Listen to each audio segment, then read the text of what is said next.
Soldier coming at you again from Robinson County, North Carolina, where it is a nice and balmy 40 some odd degrees outside. See, it's supposed to get up to about 60 something today. Tomorrow we get a high of 71. But then I was looking at the weekend forecast. We'll take a little bit of a dip over the weekend. And then for Thanksgiving, in the evening time, we're going to have some below freezing weather here. Of course, we get up to 60 during the day, but I haven't had a Thanksgiving that's been cold in a long time around here. That'd actually be quite refreshing.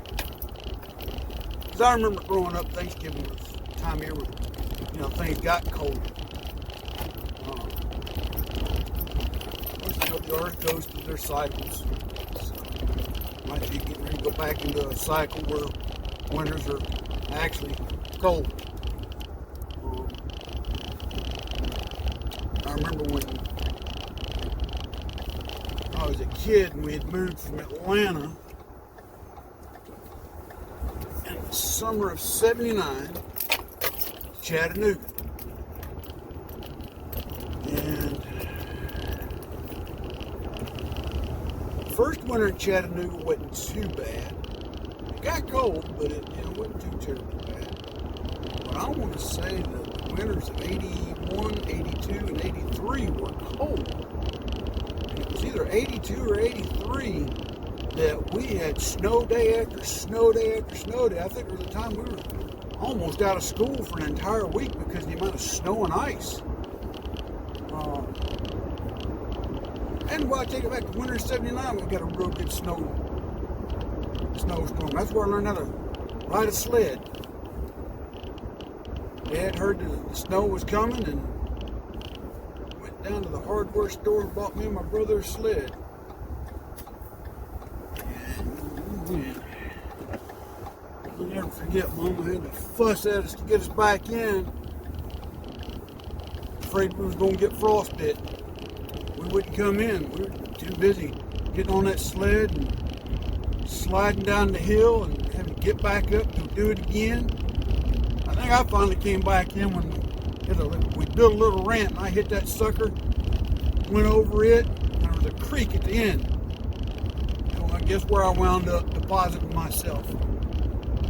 I come off that rant, landed, and then boom, right into the creek. And every stitch of me got soaking wet. By the time I got to the house, we were staying in a little duplex at the time, my pants had froze solid. It felt like it had just been starched, hard starched. Oh, the joys and the memories of wintertime. Sledding. Now where I'm at now, you can't do much sledding around here. This part of North Carolina's mostly flat. It's just the way it is. There's a few places I guess you can take a sled and put it and go downhill a little bit, but there's not too many terrible places. Not too many places you can do that around here. I do miss my mountains. I miss my mountains. Some fairs. If I could win the lottery, I think I'd buy me a cabin somewhere in the mountains and haul off and go live there. But it is what it is.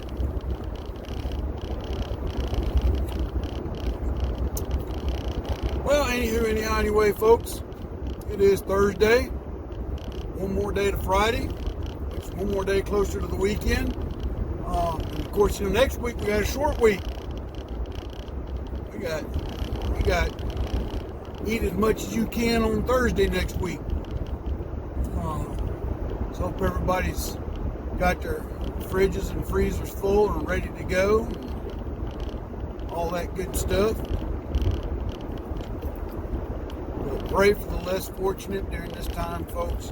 Pray for the less fortunate all the time. But especially this time of year. There are those that don't have a home to go to. There are those that have nobody that will go check on them.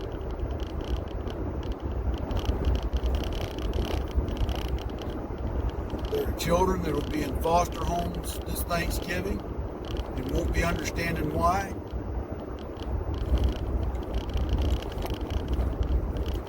Sadly, there's going to be children this Thanksgiving that are going to go hungry. I just ask y'all take a moment on Thanksgiving Day as you're giving thanks for all that you receive. Pray for blessings for those that are less fortunate that they may receive as well.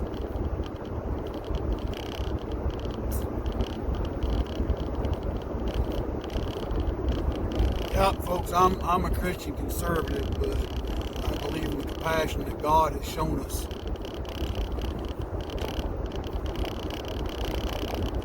We need to try and show that compassion when we can, as often as we can. And it has bit me in the behind. A few weeks ago, I was ranting and raving about someone that had done me wrong.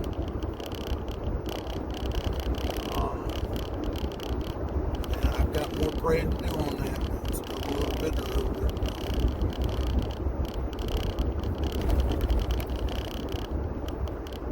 And that'll be something God and I got to discuss, to put on my heart to forgive. Let's talk about forgiveness for a minute, folks. The Bible teaches us to forgive and forget. I'm a full believer in that. A lot of times we have a tendency to say, I forgive you, but if we haven't forgotten the matter, have we truly forgiven? I'm guilty of it just like a lot of people are. I'm the first one to tell you that I ain't perfect. Why this is on my heart this morning, I absolutely have no idea, other than I think God's talking to me in some shape, form, or fashion. I will tell you this though, forgiveness doesn't always come overnight, folks. Because of our human nature, it is hard to forgive and forget in a moment. It really is. So that's something I have to deal with here. But know that it doesn't always happen overnight. Know that when someone tells you, well, I forgive you, okay, but if they say it with a hateful tone, have they really forgiven you?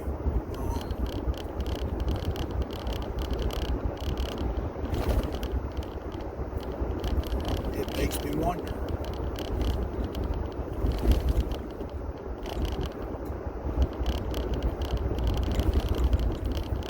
Anyway, I got that off my chest. Let's talk about the impeachment again. It always seems to be drawing some good commentary. You know, I was listening to Sean Hannity and some of the others yesterday, bits and pieces, and they're talking about it's over. What's over? As long as these people out to get the president, it's never over. Over one witness's testimony that he asked the president what he wanted. The president said, I don't want a quid pro quo. I just want this elected official to live up to what they said they were going to do. I want nothing from him other than that. And now all of a sudden, the far right's like, it's over. The impeachment hearings are going to be over. Well, no, they're not. They're not. And no, I'm not saying our current president is guilty of any of the items on these hearings that they're trying to bring up articles of impeachment on him for. But I don't think it's over. I don't think it's far from over. I got a feeling we're going to go into the next election, re-elect him, and they're still going to try and impeach him. And folks, we need to stand up and get our elected officials to stop this mess. It's doing nothing but dividing the nation even further. If you don't like Trump, get over it. He got elected. I don't like Trump. I've said that many times on this channel. I don't like Donald Trump. I never have, and I probably never will as a person. For whatever reason, and that's between me and Lord Almighty as to why I don't really care for the man. But I can respect his business acumen. I can respect what he's doing for our country. I can respect the fact that what he has done has produced results. Okay? Yeah, he sometimes brags a little more than what he produces, but at the end of the day, he's getting results. Lowest unemployment rate in I forget how many years. Job creation. Standing up to economic bullies and saying, look, all these trades deals you've had in the past where you got the better hand, it stops now. Renegotiating these trade deals with other countries to where it's more advantageous to the American consumer and business people. This whole mess of giving in to China, Canada, and Mexico, where it all benefits them. Pulling out of the Iran nuclear deal. Awesome. We ought never entered it.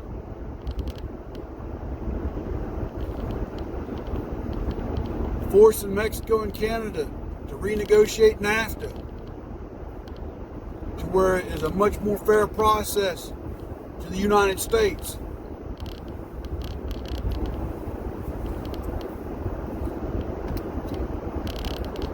Putting the screws to China.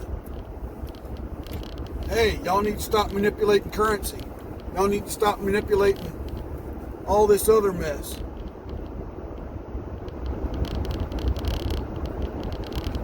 Getting American manufacturing jobs to come back.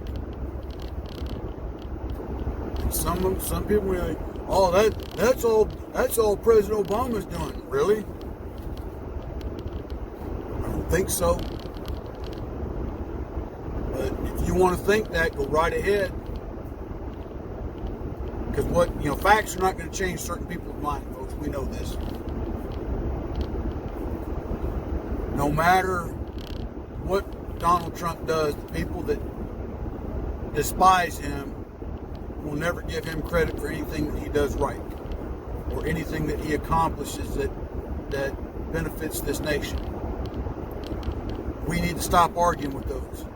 You're never going to change their mind. You're never going to get them to see the fact of the matter. All you can do is listen to them spout their nonsense and move on. And what's funny too in the media that I just love to watch and contemplate and look at. Over half the nation disapproves the president's approval, or what he's doing. Da, da, da, da, da. But then you look at other alternate media sources. Today, X amount of Democrats have decided to step over and support President Trump. What?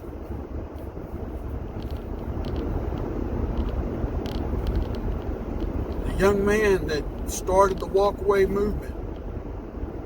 Every time I see a video of one of his rallies, I mean, the place is packed. And a lot of these people are disenfranchised Democrats, disenfranchised liberals.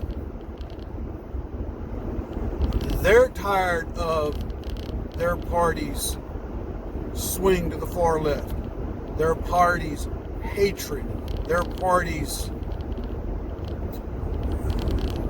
what's another good word I could say? Well, really nothing.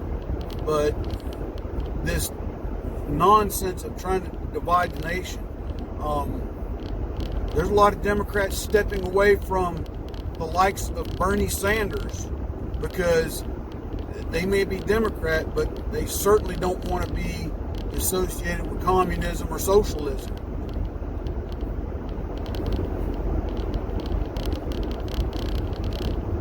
And I think we're going to start to see a branch of the Democratic Party start to swing back to the center. And then eventually my prayers and hopes is that in elected office, we'll see a group that are willing to step across party lines to meet in the middle with those that are just right of center and start serving we the people and not the people serve us. Make sense? And I was catching news tidbits, on the debate last night too, at 10 Ring Circus.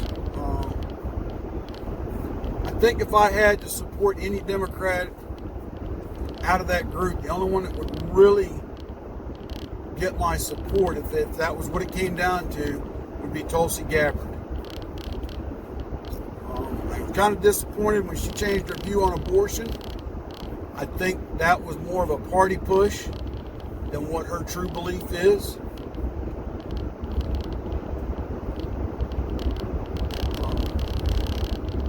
I think she has some conservative values on certain things. I believe she's a patriot. And some of y'all people probably think I'm lost my mind with her. But I think she's one that would be willing to compromise and work with the right. For his service, I will give him respect, and that's Mayor Buttigieg. But beyond that, I don't know much else about him. And the rest of them, they're just a wash in my book. It's all of them want to promise free this, free that, legalize this, legalize that. And I don't have time for any of that. I don't have time for it. I want to legalize dope. There's going to be some out here who's going to get mad at me this morning about it. But I think it's a bad idea to legalize marijuana for many reasons. Some will argue, well, marijuana is not a gateway drug. I beg to differ. I've seen too many people start on that and then falter down on the track. Well, alcohol does the same thing. Yeah, you're right. You're absolutely right.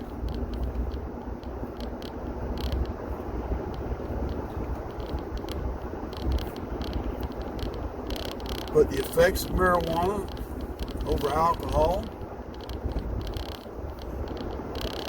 I'm no expert, but to me, legalizing it just creates more problems than it solves. And I take a look at what's going on in some of these sanctuary cities where they're giving out clean needles. San Francisco case an example. Austin, Texas, another one. All you're doing is enabling a situation there to continue that's eventually going to end horribly.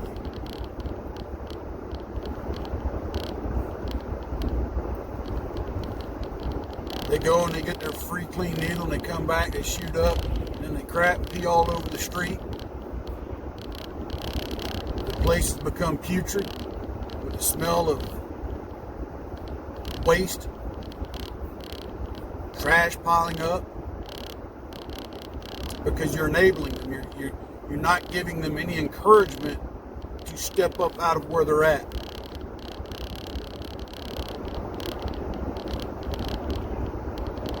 Well, and then some people argue, well, Europe allows it. Yeah, there's places in Europe,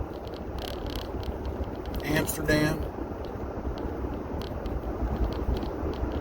I want to say when I was in Germany, there were places you could legally go and smoke if you were a German citizen. If you were a U.S. soldier, no. But you could go and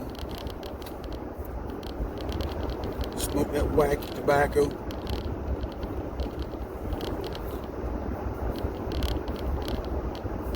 but it was more or less controlled there. But even then, I don't agree with it. That's just my views, folks.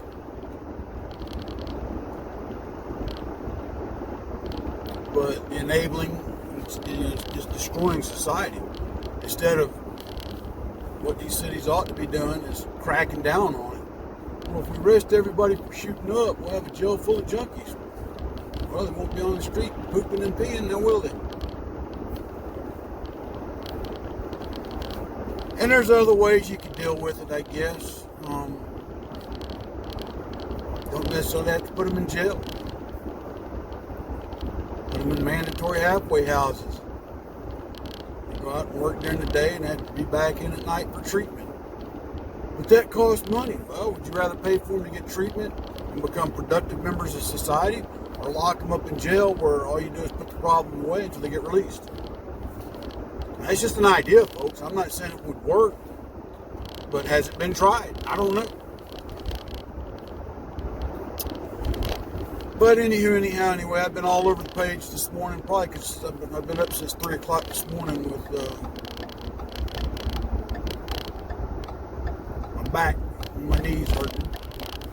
Woke me up about 3 o'clock, couldn't get back to sleep, so I'm kind of all over the page this morning, but anyway.